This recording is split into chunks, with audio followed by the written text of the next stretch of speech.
On my way up to the Hill today, I encountered a great young man named Matthew.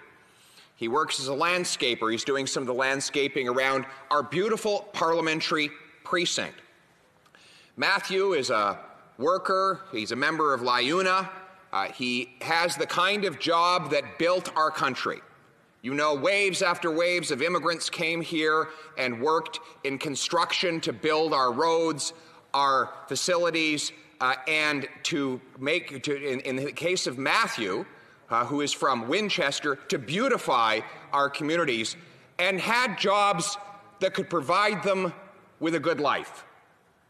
That if they got out of bed in the morning and worked hard all day, as people like Matthew always do, they could expect to have a home, put good, nutritious food on the table, and pay the bills for their kids. But Matthew pulled me aside to tell me about the silent attack on him and people like him that has occurred over the last year in Canada. And it is the silent tax we call inflation.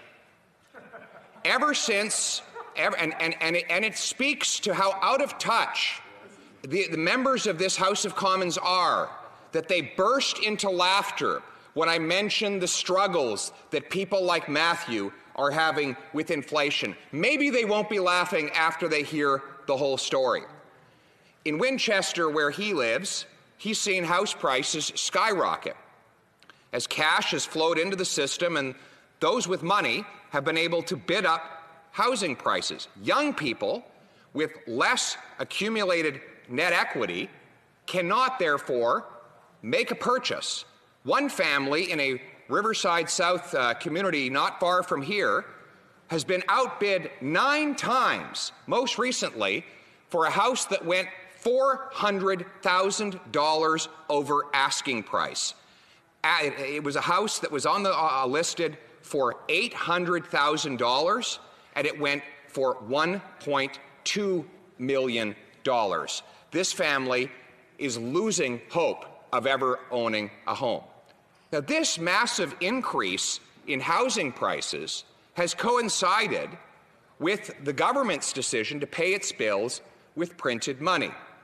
The last fiscal year, the Bank of Canada lent $300 billion to the government, more than the government normally collects in taxes. This year, they're going to lend, at the present rate, $156 billion. This has increased the money supply by 20%. And what has that done to inflation? Well, this month, inflation has gone above the 2% target that Bank of Canada says that it will reach. Furthermore, specific items, particularly those items that the poor spend a larger share of their budget on, like food, have gone up even more. Meat prices are up about 6%, bakery 5%, vegetables 6%. Gas prices have gone up from 78 cents to $1.18. And of course, housing prices are up by 38%. Now, this is great news if you're rich. If you have a $10 million mansion and your property value goes up by 38%, you've gained almost $4 million in money in net worth that you didn't even have to work for. But if you're a working class person who gets up every day and tries to build up enough savings for a down payment on a house through wages that don't rise as fast as housing prices, then you're out of luck.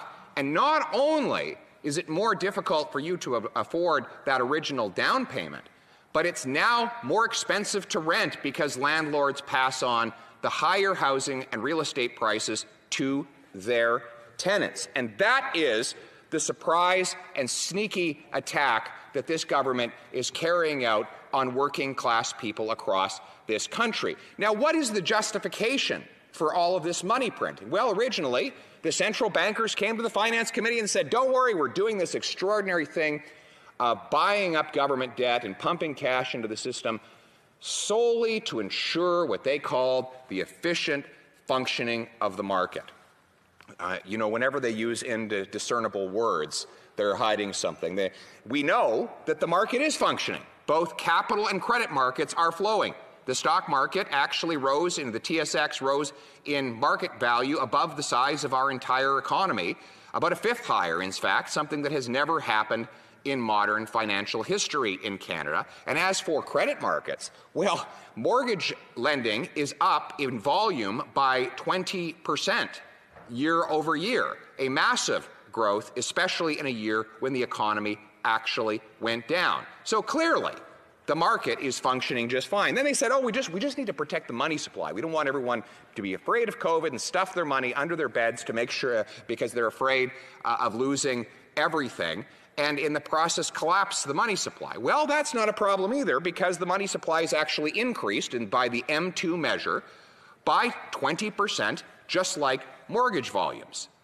And then they said, well, we just need to make sure there's enough cash in the system. Well, households and corporations have $200 billion in the bank account right now. So that can't be the justification. By the way, the households that have that cash are, of course, the very wealthy who benefit from these schemes. So that cannot be the justification for all of this money printing, nor can their last claim that they were trying to stop deflation.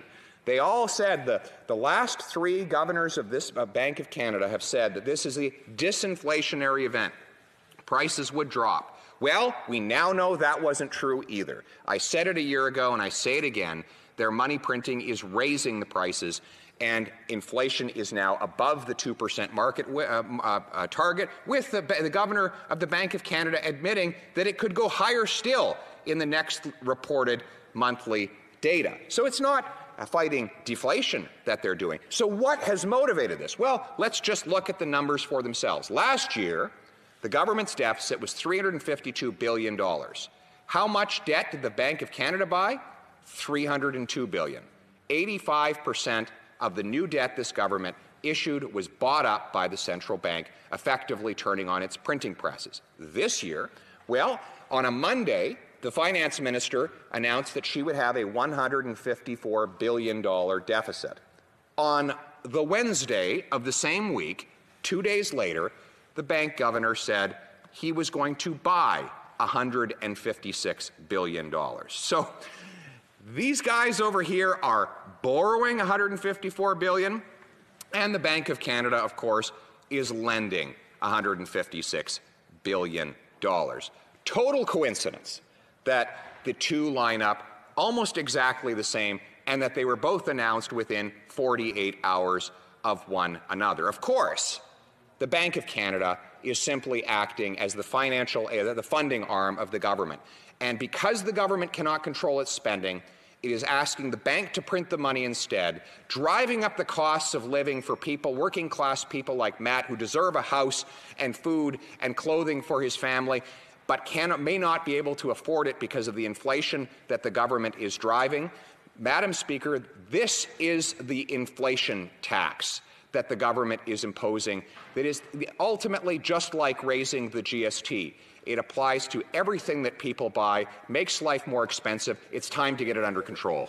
The honourable member still has a minute and 30 seconds. I do have a point of order. The honourable member for Kingston and the Islands. Just on the relevance. The honourable member for Carleton. Well, there's no doubt that the deficit that the Bank of Canada is funding through its printing presses is in part due to this government's failure to deliver vaccines and let our economies reopen. That is obvious. But what is even more obvious by the question is that I talk about this working class man who is literally building this place around Parliament Hill, who comes up and says he wants to have a house, but his wages might not be able to afford it because of the inflationary policies of this government. And what does the member say? Oh my goodness, yawn, not relevant. We don't need to hear stories like that around here. This is the House of Commons, the House of the common people. We speak for people like Matthew.